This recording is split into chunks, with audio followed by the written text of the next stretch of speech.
Minn forum konsultattiv għal wieħed li jkun involut fit-teħid tad-deċiżjonijiet. Hekk iddeskriva l-Kunsill Malti għall-Iżvilupp Ekonomiku u Soċjali l-MCESD il-Prim Ministru Robert Abela waqt l-ewwel laqgħa tiegħu mal-membri tal-Kunsill fil-bidu ta' din il-leġislatura.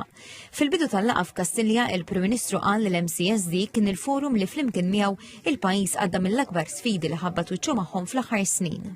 Minn forum konsultattiv tista' tajġi wieħed kważi deċiżorju. Qal li l-pajjiż jinsab f'mument importanti ħafna u lan issa huwa li flimkien mal-imsieħba soċjali jiġi varat il-programm ta' ħidma għal din il-leġislatura.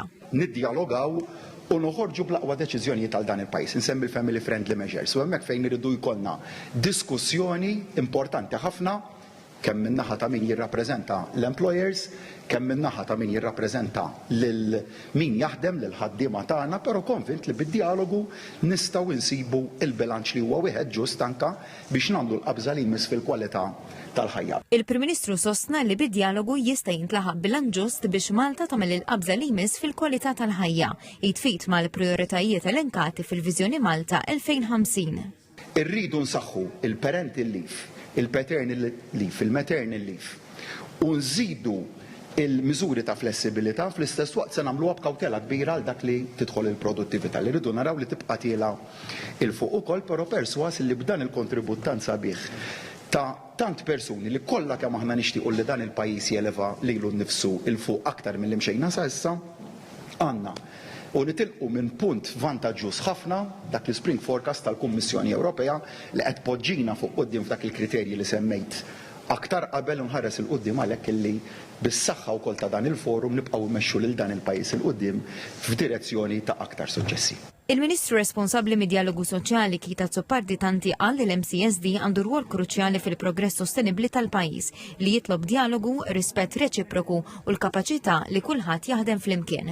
U osserva li Malta tinbidel pass maġġel u għalhekk il-ħtieġa li tkompli tissaħħaħ il-kompetittività tan-negozji u li l-ekonomija Maltija titħejja għall-futur.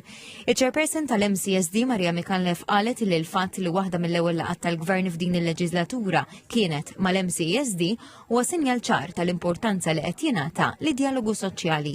Sostniet li rispett reċiproku għandu jibqa' l-bażi biex il-pajjiż jibqa' stabbli u qalet li Malta trid tkompli tindirizza temi bħal produttività, il-ħiliet u t-taħriġ kontinwu tal-ħaddiema, l-użu tal-intelligenza artifiċjali, it-trasport u l-infrastruttura, it-tibdil fil-klima u l-kwalità tal-ħajja.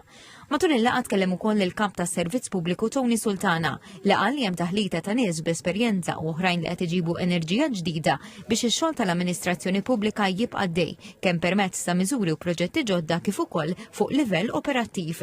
Wieħed il-ħidma kollha meħtieġa biex Malta tibqa' kompetittiva, inklusiva u sostenibbli.